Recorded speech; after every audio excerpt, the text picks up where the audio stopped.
अस्सलामु अलैकुम वरहमतुल्लाहि वबरकातुह। बेटा उम्मीद है आप सब लोग खैर खैरियत से होंगे।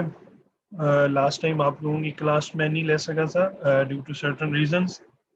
तो बच्चे बारहा कह रहे थे कि सर कुछ कंफ्यूजन है बायोकेमिस्ट्री के हवाले से, उसके नोट्स के हवाले से कुछ टर्मिनोलॉजीज और कुछ ऐसी चीज़ें हैं जो हमें समझ नहीं आ रहा उसको किस तरह से याद किया जाए।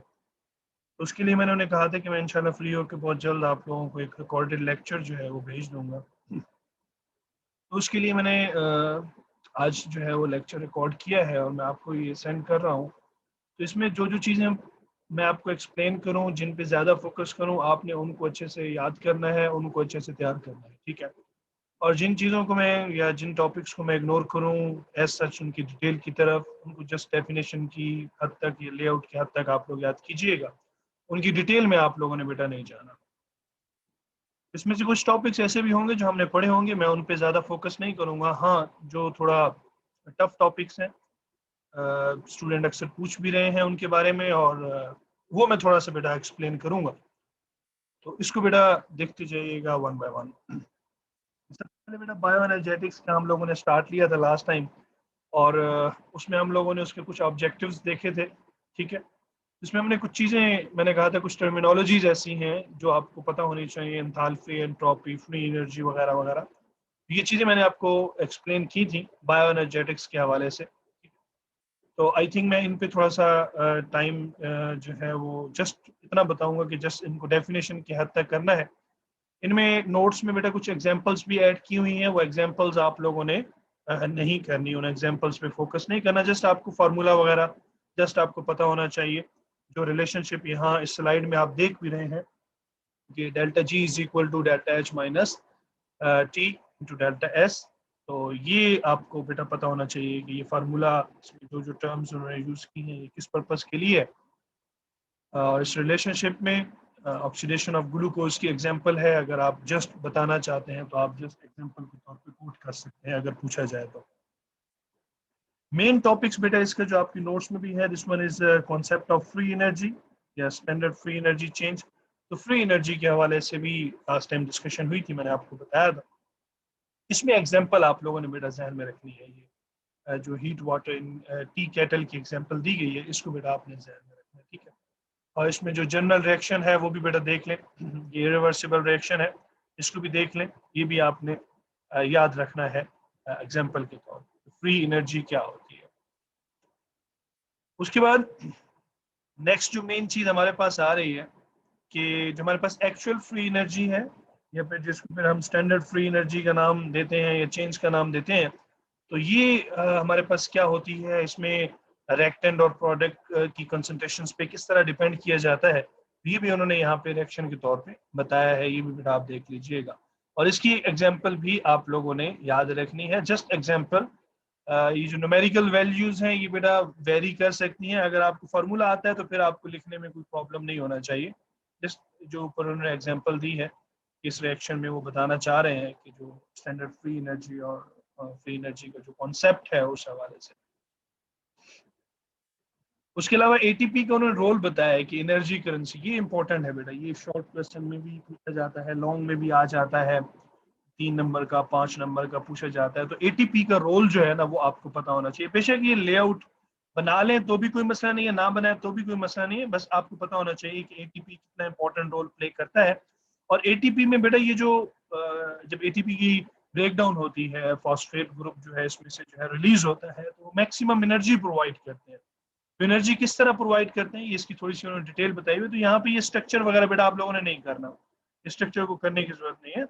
जस्ट ये जो स्ट्रक्चर यहाँ पे दिया गया है कि इसमें ATP has 2 high energy phosphate group, ये जो आपको लेफ्ट साइड पे जो स्ट्रक्चर दिया गया है ये आपने करना है, ये आपको पता होना चाहिए। एग्जाम्पल के तौर पर इधर से आप कर भी सकते हैं कि अगर एटीपी से हम एडीपी में कन्वर्ट करें तो कितने किलो जूल मोल एनर्जी जो है वो रिलीज होती है, ठीक है। ये स्टैंडर्ड फ्री एनर्जी का ये एग्जांपल के तौर पे बेटा आप लोग जस्ट इसको कीजिएगा, ठीक है। और ये सारा उन्होंने डिटेल बताई हुई भी है किस तरह से ये उसके बाद नेक्स्ट जो बेटा चीज इसमें आ रही है ना, वो हमारे पास आ रही है जो सबसे इम्पोर्टेंट है, एसाइल फास्फेट्स। एसाइल फॉस्फेट्स क्या होते हैं, ये भी टर्म आपकी बुक में मतलब नोट्स में यूज किया उन्होंने, और ये भी आपको पता होना चाहिए। Central phosphorus atom bond into 4 other oxygen atom, इनको एसाइल ग्रुप्स का नाम दिया जाता है। और फिर इनोल फॉस्फेट्स और थायोइस्टर्स का जिक्र किया है, ये क्या होते हैं, ये भी डेफिनेशंस के तौर पे, इनकी डिटेल मैंने यहाँ लिखी हुई नहीं है, इनकी जस्ट जो बेसिक बातें हैं वो आपको पता होना चाहिए कि इनोल फॉस्फेटेस क्या होते हैं और थायोइस्टर्स क्या होते हैं। ये जनरल फार्मूला जो है ये आपने इसको देख लेना है। ये हमारे पास जो है ये बायो एनर्जेटिक्स के हवाले से जो टॉपिक था उसके यहाँ पे नोट्स थे जो आप लोगों को मैंने बता दी। उसके बाद नेक्स्ट जो हम लोग मूव करेंगे बेटा, हम ग्लूकोज की तरफ आएंगे, कार्बोहाइड्रेट मेटाबॉलिज्म की तरफ आएंगे, और इसमें से भी कुछ चीजें हम लोगों ने डिस्कस ऑलरेडी की थी, कुछ चीजें हम लोगों ने यहाँ पे पढ़ी थी, और उसमें क्या क्या चीजें थी ये भी देखते चले। सबसे पहले इंपॉर्टेंस ऑफ ग्लूकोज की बात की बेटा, ये भी करना है, आपको पता होना चाहिए।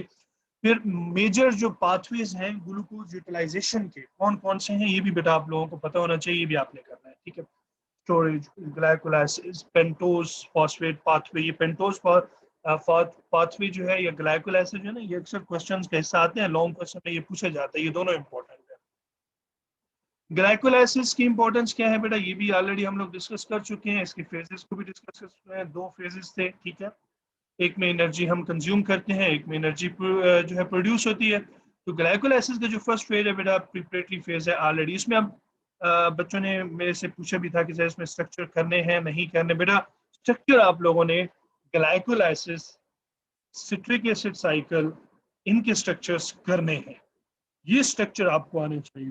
और कोई स्ट्रक्चर्स पे मैं फोकस नहीं करूंगा कि वो करें ना करें, ये वो स्ट्रक्चर्स हैं जो आप लोगों ने करने हैं, इनके स्ट्रक्चर्स की, और इनके स्ट्रक्चर में ऑलमोस्ट चीजें सेम है, सिर्फ जो फॉस्फेट ग्रुप की जो चेंजेस हो रही है ना वो उन्होंने बताया, यानी कि जहाँ पे आप देख सकते हैं बेटा एटीपी से एक फॉस्फेट ऐड हो रहा है तो कहाँ पे ऐड हो रहा है वो बता रहे हैं। फिर यहाँ पे देख सकते हैं आप लोग, तो इस तरह करके इन्होंने इन स्ट्रक्चर्स को थोड़ा सा एक्सप्लेन किया गया है यहाँ पे पाथवे में। तो ये स्ट्रक्चर्स बेटा बनाने हैं, ये स्ट्रक्चर्स दिए गए हैं।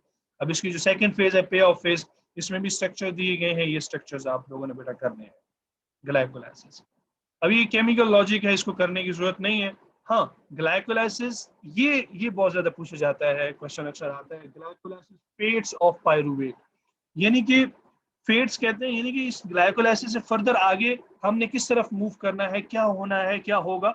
मैंने आप लोगों को बेटा ऑलरेडी बताया था कि अगर हमारे पास ऑक्सीजन मौजूद होगा तो हम एरोबिक रेस्पिरेशन की तरफ मूव करेंगे और सिट्रिक एसिड साइकिल को डिस्कस करेंगे, लेकिन अगर नहीं है तो फिर हमारे पास लैक्टिक एसिड फर्मेंटेशन या अल्कोहलिक फर्मेंटेशन आ जाती है। ये एक लेआउट भी बेटा उन्होंने बताया है फेट्स ऑफ पायरुवेट का, ये लेआउट भी आपको आना चाहिए।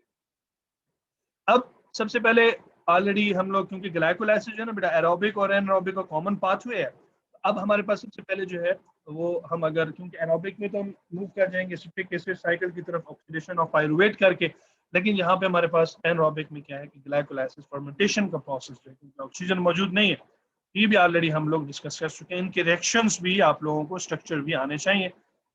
इथेनॉल फर्मेंटेशन है यीस्ट वाली, उसके बाद एनिमल के अंदर लैक्टिक एसिड फर्मेंटेशन होती है, ये भी स्ट्रक्चर जो है बेटा आपको पता होना चाहिए, ठीक है। अब उसके बाद नेक्स्ट जो टॉपिक, इंपॉर्टेंट टॉपिक जिस तरफ हम लोगों ने मूव करना है ना बेटा, वो हमारे पास ऑलरेडी हम इसको डिस्कस कर चुके हैं। मेन जो है हमारे पास, मैं नेक्स्ट टॉपिक जो इम्पोर्टेंट टॉपिक है उसी की तरफ आता हूँ। इसको भी स्किप कर दें, ये आप लोगों ने नहीं करने, मूव करते जाएं बेटा। ये समरी का जिक्र किया है, ग्लाइकोलाइसिस की समरी क्या होती है इसको पढ़ लीजिएगा बेटा, ये इसको देख लीजिएगा, इसकी समरी में कौन कौन से पॉइंट्स हैं, ये जर्नल उन्होंने बताया है। उसके अलावा यहाँ पे बेटा उन्होंने जो फीडर पाथवे का जिक्र किया, ये इंपॉर्टेंट, ये उन्होंने बताया मैंने जो कार्बोहाइड्रेट्स है ना, कैर्ब्स कहते हैं कार्बोहाइड्रेट्स को, ये मेटाबोलाइज्ड बाय ग्लाइकोलाइसिस, ठीक है। ये डिफरेंट जो है हम पाथवेज जो ग्लाइकोलाइसिस की तरफ मूव करते हैं हम उनको देखेंगे। तो फीडर पाथवे फॉर ग्लाइकोलाइसिस, ये बेटा कुछ ऐसे पाथवे भी हैं अदर देन ग्लूकोज से हम प्रिपरेशन करते हैं gluconeogenesis, other than glucose, other than ऐसे कार्बोहाइड्रेट से, लाइक जिस तरह लिपिड्स हो गया, प्रोटीन हो गया, उनसे जब हम जो है वो क्या करते हैं ग्लूकोज के मॉलिक्यूल बनाते हैं, तो ये प्रोसेस हमारे पास है, उन ग्लूकोज के मॉलिक्यूल को ब्रेक डाउन करते हैं एनर्जी गेन करने के लिए, हम उसको फिर ग्लूकोनियोजेनेसिस का नाम देते हैं। जिसमें उन्होंने कुछ बातें डिस्कस की हैं कि प्रीकर्सर फॉर कार्बोहाइड्रेट्स कौन कौन से होते हैं। ये भी बेटा आप लोगों ने ये उन्होंने बता भी दिया है कि synthesising glucose from non carbohydrate precursor, ये देखे ना, ग्लूकोनियोजेनेसिस।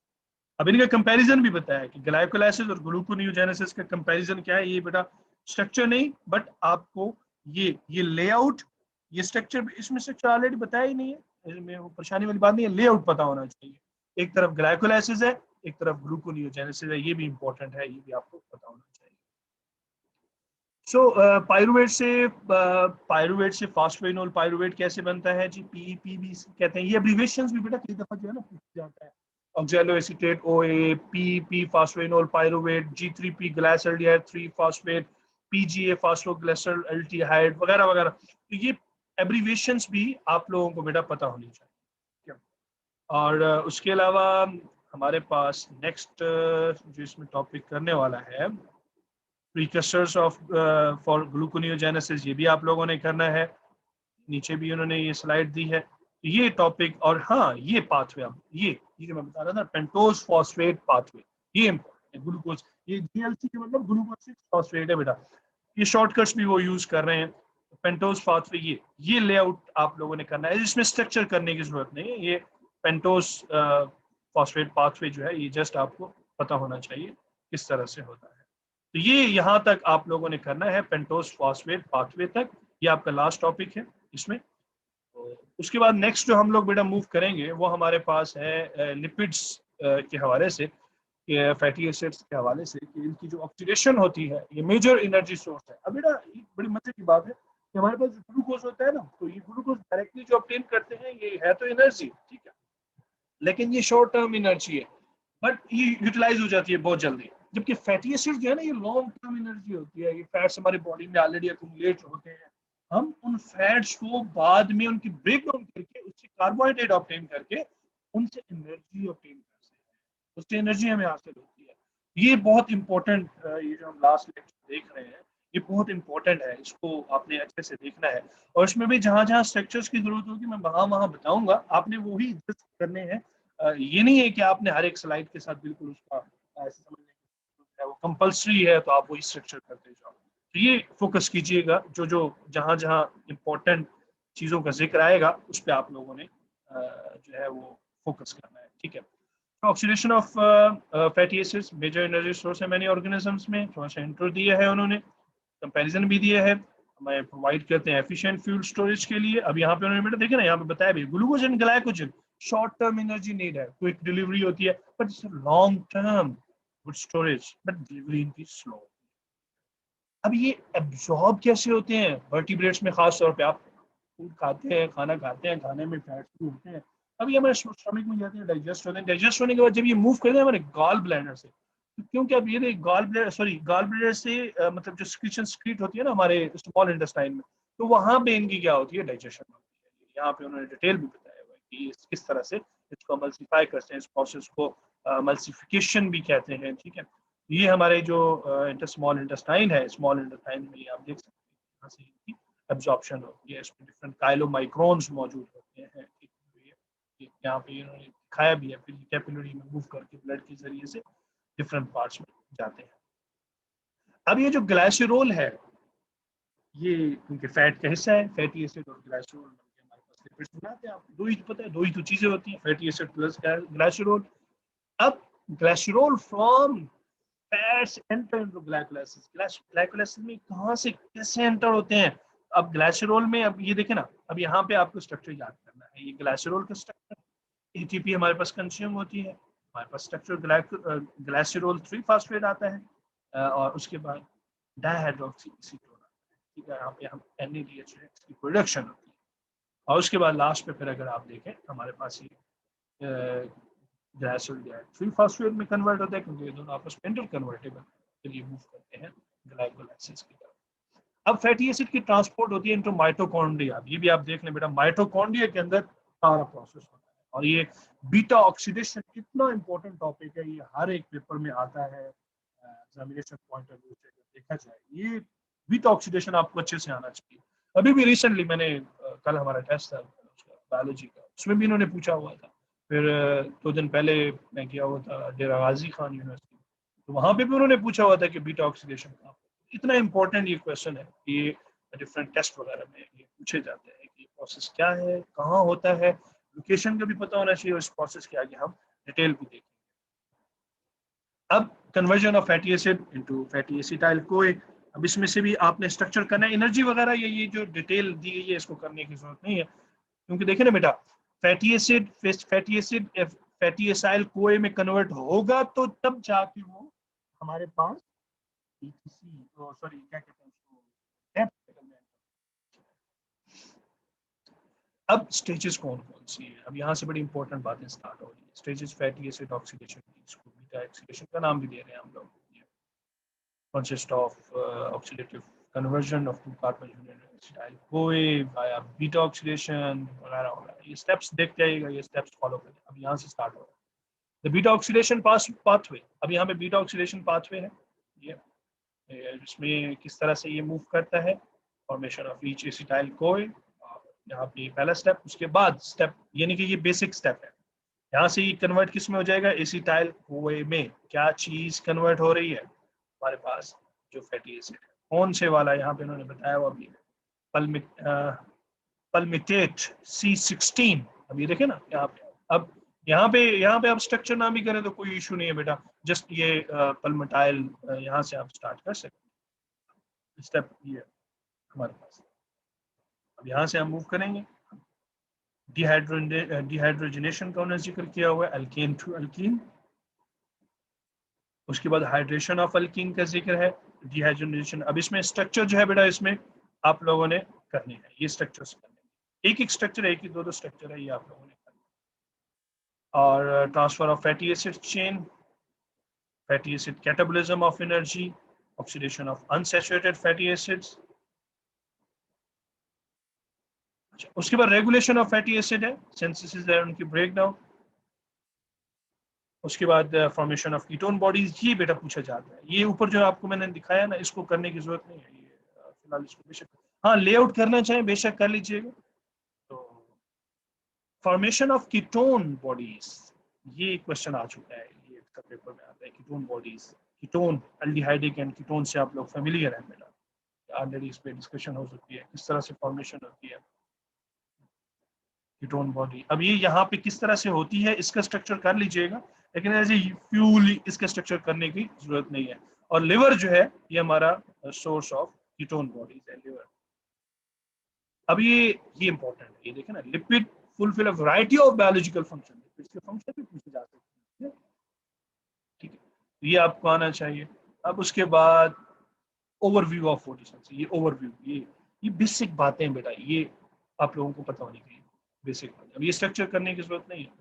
हाँ, ये जो आ रहा है ना, फैटी एसिड सिंथेसिस, फैस, ये बहुत इंपॉर्टेंट टॉपिक है, इस चैप्टर का सबसे इंपॉर्टेंट टॉपिक ये है फैस। अब फैस, एफएस फैस, फैटी एसिड सिंथेसिस, ये दो तरह के होते हैं, फैस 1 फैस 2, एक बैक्टीरिया और प्लांट्स वगैरह में होता है और एक वर्टिब्रेट्स में होता है, इनका कंपैरिजन बेटा करके जाइएगा। इसको फैटी एसिड सिंथेसिस कहते हैं, और इसके स्टेप्स मैमिलियन के हवाले से उन्होंने स्टेप्स बताए हुए भी हैं। प्रिपरेशन सबसे पहले स्टार्ट कैसे होता है, स्टेप 1 कैसे होता है, अब ये उनकी डिटेल में जाने की जरूरत नहीं है, जस्ट हेडिंग कीजिएगा, और साथ आपको एंजाइम्स का पता होना चाहिए कि कौन कौन से एंजाइम किस तरह से जो है वो। अब यहाँ पे biosynthesis of triacyl glycerol, TAG tag, biosynthesis of tag, ये क्वेश्चन भी अक्सर पूछा जाता है कि इनकी सिंथेसिस कैसे होती है, ये भी ध्यान में रखिएगा, ये भी आपको आना चाहिए टैग्स। और ये लेआउट है, ये ट्राइएसाइल ग्लास, ये साइकिल है, टीएजी साइकिल पूछा जाता है, ये साइकिल आपको पता होना चाहिए किस तरह से होता है, टैग साइकिल, ठीक। और उसके बाद हम biosynthesis of membrane phospholipids, membrane phospholipids का उन्होंने जिक्र किया है, बस खाली इसको करने की जरूरत नहीं है। तो स्फिंगोलिपिड्स, ये टॉपिक ऑलरेडी ऊपर आ भी चुका है लिपिड्स वाले में, ये आपको पता होना चाहिए स्फिंगोलिपिड्स क्या होते हैं, ठीक है। और ये कैसे बनते हैं, इनके 4 स्टेप्स आपको पता होना चाहिए, कहाँ कहाँ पे कौन सा स्टेप होता है, ये लेआउट ये करने की जरूरत नहीं है। रोल क्या है स्फिंगोलिपिड्स का, वो आपको पता होना चाहिए। So phospholipid must be transported from endoplasmic reticulum to membrane, किस तरह से ट्रांसपोर्टेशन होती है एंडोप्लाज्मिक रेटिकुलम से निकल के, ये भी आपने इसको भी बेटा कर लेना है, ये आपको करने की जरूरत नहीं है। Lipid analysis, GLC, gas liquid chromatography, ये इंपॉर्टेंट टेक्निक है। ये है तो प्रैक्टिकल टेक्निक, लेकिन मैंने इसको ऐड किया था। इसकी पढ़ लीजिएगा, बेसिक प्रिंसिपल भी देख लीजिएगा, और इसमें जो फैक्टर्स या डिफरेंट है ना, ये इंस्ट्रूमेंटेशन, ये आप लोगों ने देख लेनी है। ये स्लाइड्स ऑलरेडी आप लोगों के पास बेटा मौजूद भी है, ये आप लोगों ने देख लेनी है, ठीक है। कौन कौन सी फेजेस होती हैं, पहले तो उन्होंने टैंक ऑफ कैरियर गैस का जिक्र किया है, फ्लो रेगुलेटर या फ्लो मीटर क्या होता है, इंजेक्शन पोर्ट क्या होता है, कॉलम क्या होता है, टेम्परेचर डिवाइस, डिटेक्टर और रिकॉर्डर एट द एंड। तो ये उन्होंने यहाँ पे बताया है कि किस तरह से हम इसको डिस्कस करते हैं, जीएलसी के नाम से, इसके एडवांटेजेस क्या है। Thank you so much. जो जो चीजें जहां पे मैंने ज्यादा फोकस किया है उन्हीं टॉपिक करना है, जिन टॉपिक्स के स्ट्रक्चर मैंने बोले हैं वो करने हैं, जिन टॉपिक के स्ट्रक्चर मैंने कहा है नहीं करने बेटा उनको स्किप कर दीजिएगा। Thank you so much, best wishes. Already आप लोगों को सर वकास साहब ने बता दिया है कि कौन कौन से किस किस तरह से क्वेश्चन इनके आपके सब्जेक्ट वाइज आएंगे पेपर में, चॉइस नहीं है, बट इंशाल्लाह ऑन द स्पॉट जिस दिन पेपर होगा आपके कॉलेज में मैं मौजूद हूँगा आपके पेपर के दौरान। तो वहाँ पे भी अगर किसी किस्म की गाइडलाइन आपको चाहिए होगी तो इंशाल्लाह वहाँ पे मैं आपको गाइडलाइन दे दूंगा। आप रिलैक्स होकर अपनी तैयारी करें, और जिन टॉपिक्स पे मैंने ज़्यादा फोकस किया है उन टॉपिक्स को अच्छे से याद करें।